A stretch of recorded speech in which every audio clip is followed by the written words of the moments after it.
What's going on, everybody? Welcome back to the Geologic Mapping and Structural Geology playlist. I know it's been a while since I've posted. We passed 500 subscribers, so I had something special planned. I haven't had the opportunity to film it yet. It's about preparation of geologic maps, so the plan is to prepare a geologic map along with the slides.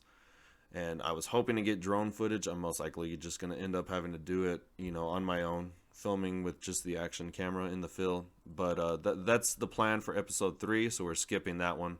And we're just going to strain in rocks. And this one will be relatively short. I do plan on getting to that next episode, episode 3. Hopefully within the next couple of weeks. It's been difficult to get out in the field here lately. So let's jump into strain in rocks. So strain in rocks. Strain can be retrieved from rocks through a range of different methods: one-dimensional, two-dimensional, three-dimensional strain analyses, and ductily deformed rocks. Strain data collected and calculated in order to understand such things as thrusting in orogenic belts and the mechanisms involved during folding of rock layers. Also common in faulted areas and rift basins. So why do we perform strain analysis? Strain analysis gives us an opportunity to explore the state of strain in a rock and to map out strain variations in a sample, outcrop, or region. Strain data is important in mapping and understanding of shear zones in orogenic belts. It can be used to estimate the amount of offset across a shear zone. Useful to know if strain is planar or 3D. If planar, important criterion for section balancing to be fulfilled, be it across orogenic zones or extensional basins. So adding on to the last slide, shape of the strain ellipsoid, oblate, pancake shaped, as you see right here. In orogenic setting indicates gravity driven collapse. Or the orientation of the strain ellipsoid may tell us simple shear or not in a shear zone. Strain and folded layers help us understand fold forming mechanisms. Studies of the deformed reduction spots in slates give good estimates on how much shortening has occurred across foliation in such rocks. I had never seen a reduction spot, but that's what these two images are up here. Those are called reduction spots. Strain markers in sedimentary rocks sometimes can allow for reconstruction or original sedimentary thicknesses. One-dimensional strain analyses are concerned with changes in lengths of lines. If you remember from previous episodes, stretching and shortening can be calculated. And strain markers are objects that reveal state of strain in deformed rock. And over here you have what are called graptolites. They're basically fish teeth. They're a common fossil from, I believe it was the early Cambrian. Maybe it was sometime during the Paleozoic. I could cut it down to that for sure, but I think it was Cambrian. It was an index fossil for the Cambrian. Anyways, you can use those as a strain marker, but you can also use dikes, layers, or belemnites. And then folded layers is shortening.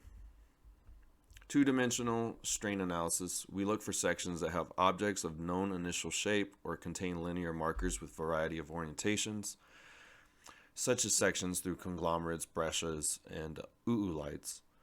2D strain can be calculated from one-dimensional strain, and it's measuring the changes in angles. Strain can be found if we know the original angle between the sets of lines. These angular relationships can be used to estimate strain, which is called angular shear. Three-dimensional strain analysis is the most complete. You use the strain ellipsoid, and you base it on shape change, and it's known as the strain geometry. The orientation of principal strains can be presented by our favorite thing, stereo nets. Analysis is based on two-dimensional observations, strain observations from two or more sections at the same locality. Always look for objects, layers, linear features that can reveal strain in deformed rocks. An example of strain analysis, and I probably should open this up, but I'll let you guys look it up. It's the measurement of, and I actually did this as a senior project during my senior year at university. The measurement of geometry and linkage in vein arrays, basically calcite vein arrays. I should have included a picture. I don't know why I did. But it's by David J. Sanderson and David C.P. peacock. And then these are two interesting figures from the book that I'm using. Deformed quartzite conglomerates. Quartz or quartzite conglomerates with a quartzite matrix are commonly used for strain analysis. The more similar the mineralogy and grain size of the matrix and the pebbles, the less deformation, partitioning, and the better the strain estimates. A classic study of deformed quartzite conglomerates is Jake Hossick's study of the Norwegian Bidgen, I guess that's how you pronounce that, conglomerate, published in 1968.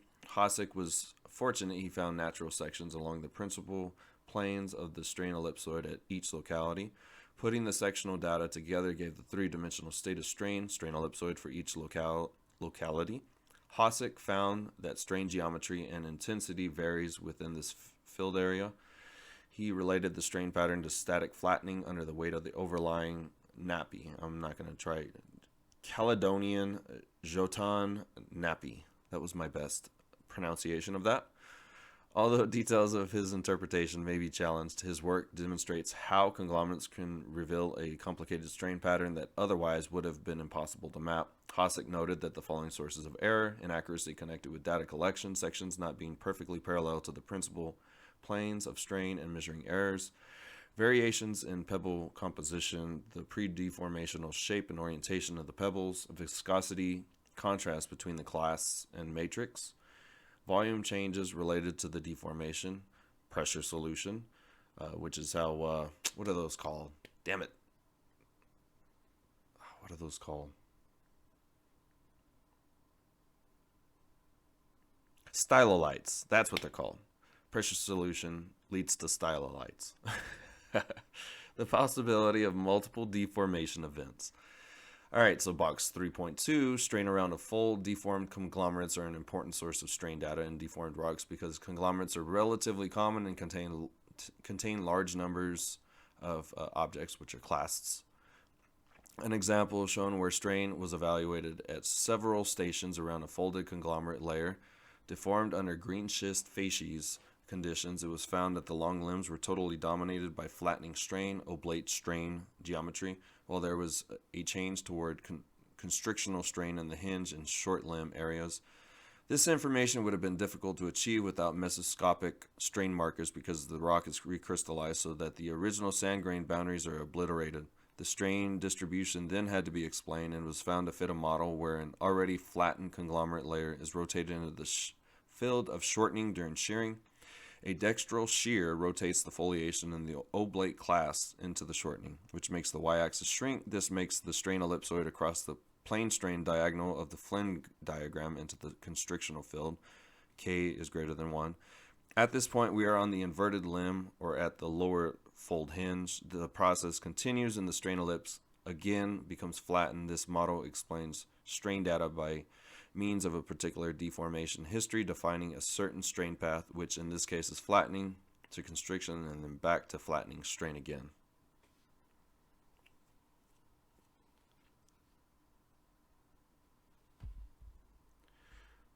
And I'm going to go ahead and pull up that this right here. All right, so you can find this particular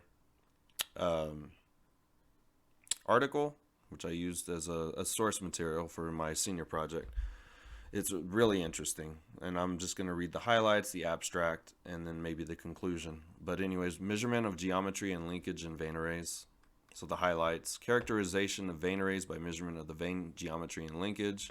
Vein shape is controlled by the linkage and the transtensional kinematics of the array.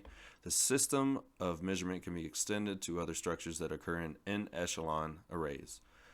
Veins in an array are characterized by measurement of their length, width, and orientation, and by the number 0, 1, or 2 of adjacent veins to which they are linked. Data from a single array, 129 veins, 2 regions comprising 146 and 64 arrays, have been measured and analyzed.